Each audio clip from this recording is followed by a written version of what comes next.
Bienvenidos a esta materia de marco legal de las organizaciones. Continuamos con nuestra cuarta sesión, parte 3.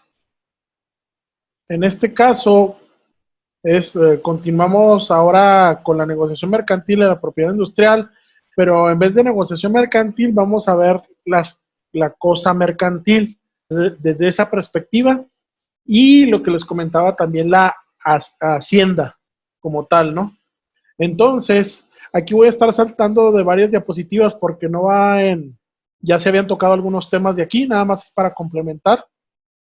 Entonces empezamos con lo que viene siendo contador público, que fue una de las definiciones que faltaron dentro de los auxiliares comerciales que se tienen en otras presentaciones. Y en sí el contador público es el profesional o experto del sistema contable encargado de realizar auditorías financieras del comerciante para el pago de sus impuestos, así como proporcionar asesoría financiera para la solución de créditos y estados financieros. Esa es una de las definiciones que faltaban como auxiliares de comercio. Ahora también, aquí tenemos la definición de empleados y son quienes colaboran directamente con el comerciante y están sujetos a un horario, servicio, regulados por la ley laboral y prestando actividades tales como archivo, correspondencia, estadística, publicidad, secretariado, etcétera. Perdón. Los agentes de ventas, que estos también son muy importantes, por eso lo estoy tomando aquí, son promotores que gestionan en venta y pedidos de mercancías del comerciante en una determinada plaza. A ellos hay veces que también se les da comisión por venta, pero hay personas que únicamente trabajan por lo que viene siendo su salario, ¿no? Ahora, dentro de la cosa mercantil o las cosas mercantiles, que es el objeto también mercantil, las cosas mercantiles son bienes que están destinados con el consumo directo, sino a servir de instrumentos de cambio, porque afectan a la industria comercial, ya sean actos aislados o sistemáticos, puesto no importa que un particular lo realice de manera esporádica o un comerciante de manera constante con ánimo de lucro. Por naturaleza, son objetos de actividad mercantil y constituyen un medio para su ejercicio. Al consumirse, satisfacen las necesidades del comercio, por ejemplo, una mercancía, un título de crédito, dinero, embarcaciones, patentes, marcas de fábrica, emblemas, fondos, fondo mercantil, etcétera, ¿no?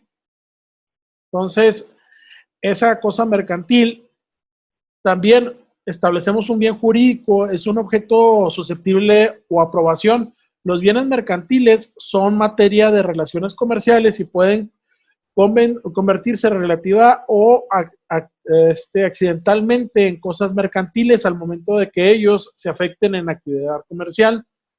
En sí, la hacienda es el grupo de bienes corpóreos e incorpóreos, ¿sí? Lo que veíamos nosotros allá como parte de la negociación mercantil, organizados por la empresa para su función y ejercicio en plena actividad mercantil y que resultan ser su patrimonio social.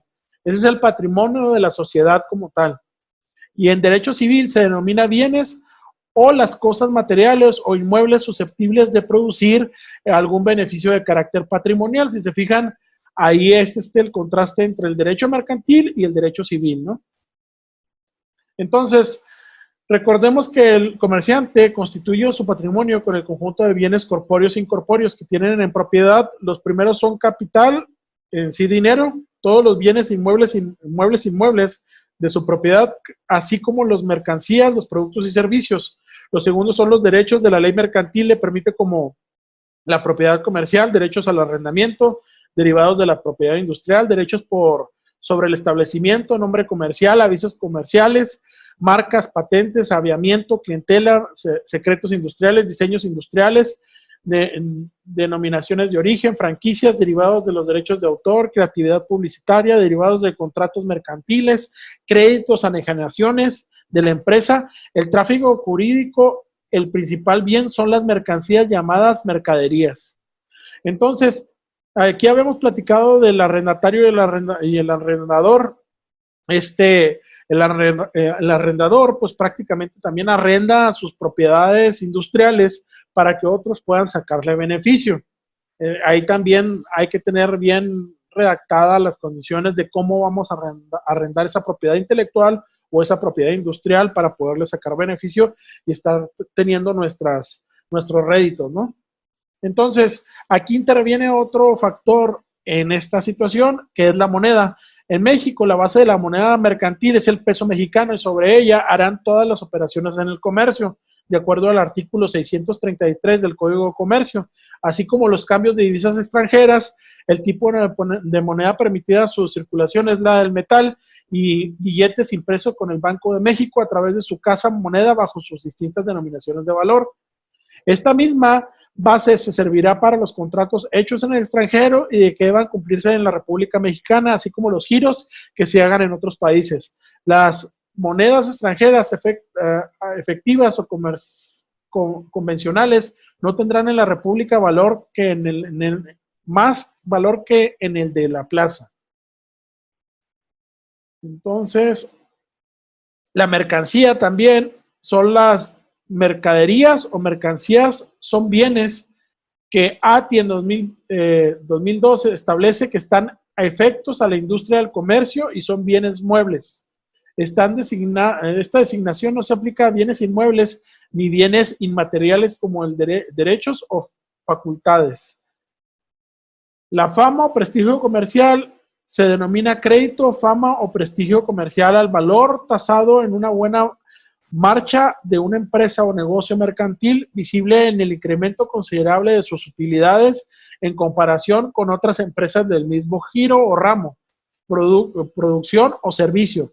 Dichas imágenes la distingue de las demás empresas a través de sus excelentes relaciones con los clientes, proveedores, consecuencia de las sanas políticas de administración y organización, siendo tutela y protegida por la ley en base de acuerdo a lo que dicta Sepúlveda en el 97 en su página 104. Entonces, los derechos a la clientela, se establece a la clientela, son las masas de clientes que prefieren un producto o un servicio, que asisten de forma regular a un establecimiento. Hay empresas que tienen más valor comercial por su clientela que por su hacienda en sí. Por ejemplo, donde venden los abarrotes, lo que viene siendo los lugares de comida, su clientela es el que tiene mayor valor, pese a que no tengan un gran producto en sí con mucha tecnología, cosas de eso. Pero la clientela los busca porque les gusta ese producto que elaboran ellos. Aquí en los derechos de autor no, ya los habíamos visto.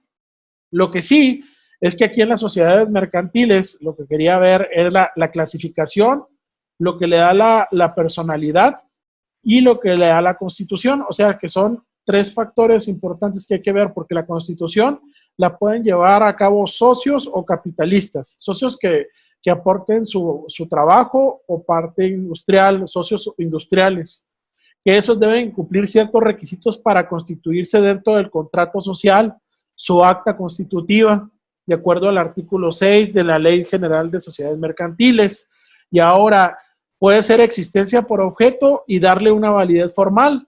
Sí, el detalle es de que si no se tiene un registro en el registro público y un contrato social, pues esa sociedad no tiene validez, y lo vamos a ver porque tiene que tener su personalidad jurídica establecida de acuerdo a los derechos y obligaciones del artículo 2 de la Ley General de Sociedades Mercantiles, con sus estatutos en regla y cómo debe operar de manera interna esta sociedad.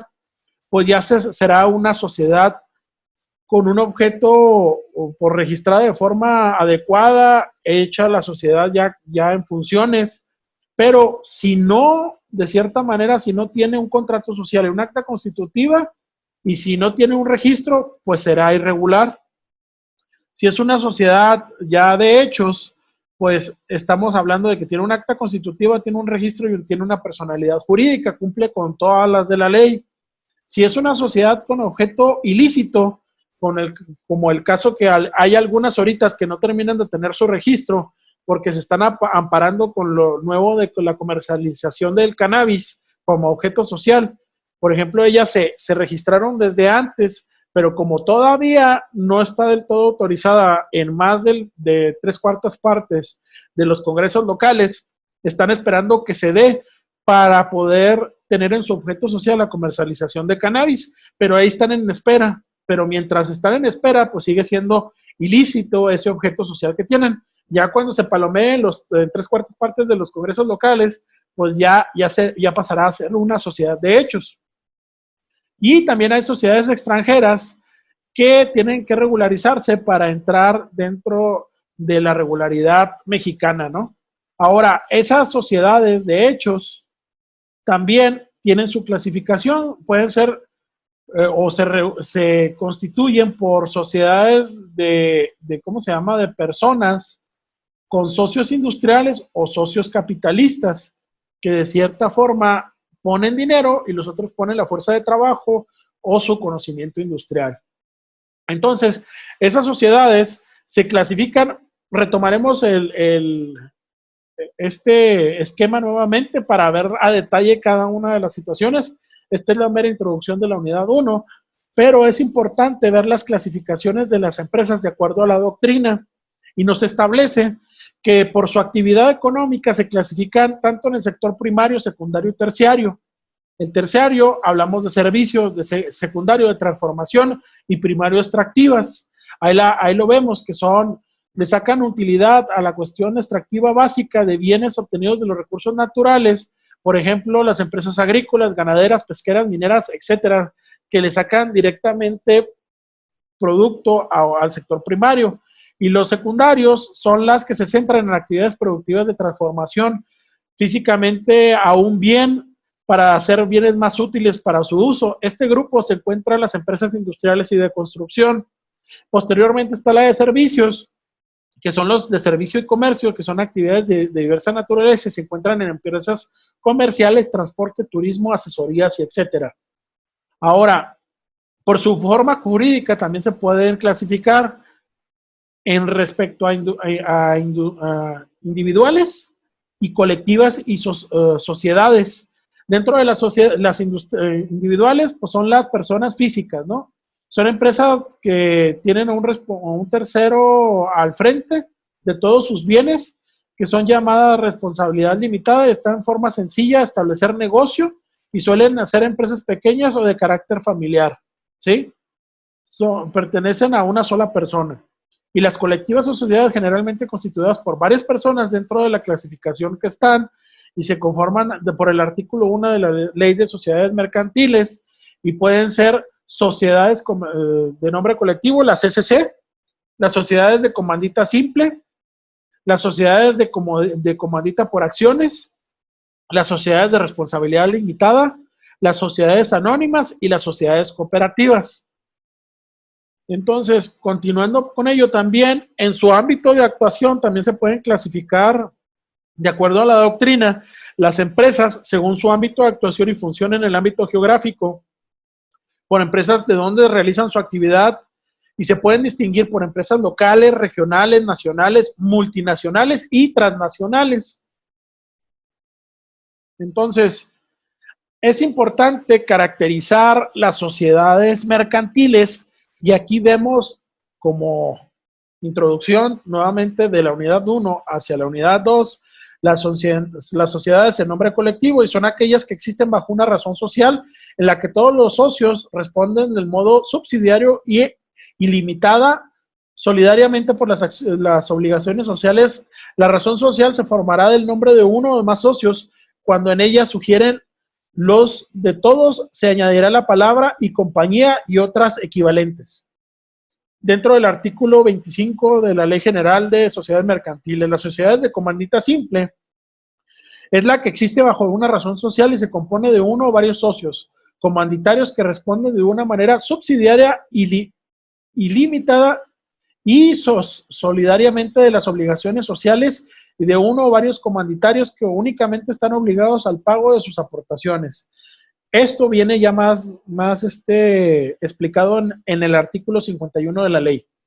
Las sociedades de responsabilidad limitada se constituyen entre socios que solamente están obligados al pago de sus aportaciones, que sin las partes sociales puedan estar representadas por títulos negociables a la orden o el portador, pues solo serán cedibles a casos de los requisitos que establece la sociedad, o sea, a socios herederos o que estén aprobados por la sociedad al momento de querer ingresar. No se pueden vender las acciones a cualquiera, ¿no?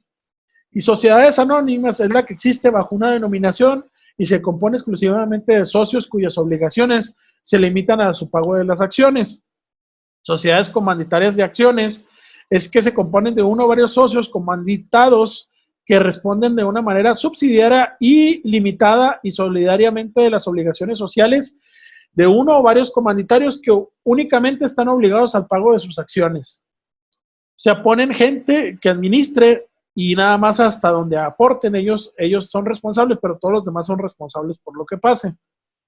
Y sociedades cooperativas se rigen por la ley de sociedades cooperativas en una forma de organización social integrada por personas físicas con base a intereses comunes en los principios de solidaridad, esfuerzo propio y ayuda mutua con propósito de satisfacer necesidades individuales y colectivas a través de la realización de actividades económicas y de producción y distribución de actividades económicas de producción y distribución de consumo de bienes y servicios de acuerdo al artículo 2 de la Ley General de Sociedades Cooperativas. Entonces, vemos ahí las diferencias. Aquí falta la sociedad de acciones simples, que la vamos a tener que ver más a detalle también, que vamos a hacer una actividad dentro de la SAS, dentro de formato electrónico, pero todas ellas deben de tener una constitución, menos la SAS como tal, pero sí un contrato social o una constitución de la sociedad mercantil que fácilmente sea modificable y admitible la separación o adhesión de nuevas partes y socios, sin ser motivo de una terminación o disolución, son elementos de este contrato. La voluntad de las personas que celebran los llamados socios, que deberán de tener plena capacidad para otorgarse. El objeto consiste en la obligación de aportar dinero o bienes, la causa o motivo para asociarse, que es el fin que persigue la sociedad, y la forma de establecer la voluntad que deberá ser plasmada en la escritura pública y elaborar ante un notario, un corredor público especialista en la materia de comercio. Bueno, estas son las cuestiones del contrato social. Esto es lo que debe de tener la escritura pública, el contrato social como tal, ¿no? De acuerdo al artículo 6 de la Ley General de Sociedades Mercantiles.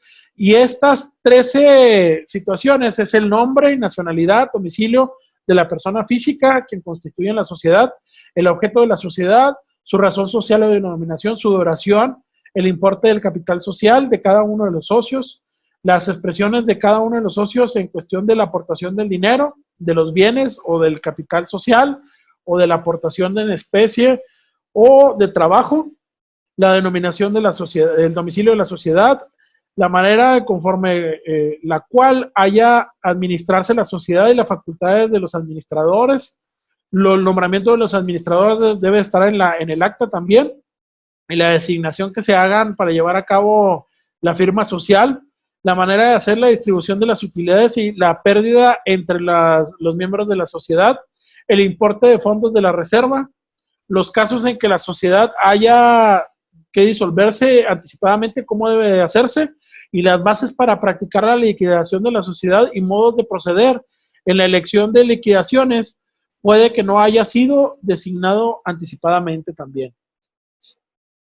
Aquí las sociedades, de hecho, ya lo vimos, se describe un poco más en lo que viene siendo el artículo 2, párrafo 3 de la Ley General de Sociedades Mercantiles, para su consulta, así como también aquí hablamos de las sociedades irregulares, ahí para que lo lean, de acuerdo a los actos mercantiles.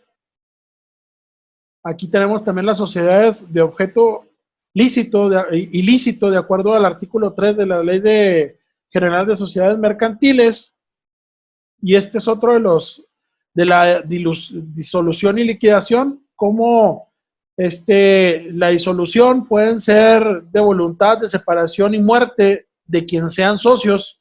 Ahí poco a poco se van haciendo parciales las disoluciones, quién sale, o totales por disolución por número de pocos miembros, por incumplimiento de objetivo, por incumplimiento de terminación o duración, por disminución del capital mínimo, causa que impiden su función, voluntad de más de 3/4 partes de los miembros, Y la liquidación puede ser por pérdida de personalidad jurídica, de cancelación del registro, de intervención del administrador, de pago de deuda y cobro por ¿cómo se llama? Por cobro de créditos, de procedimiento o de autoridades también judiciales o administrativas que le den liquidación por medio de un juez de lo civil o un juez que de manera mercantil o ya sea por el sindicato, por intervención por liquidación administrativa,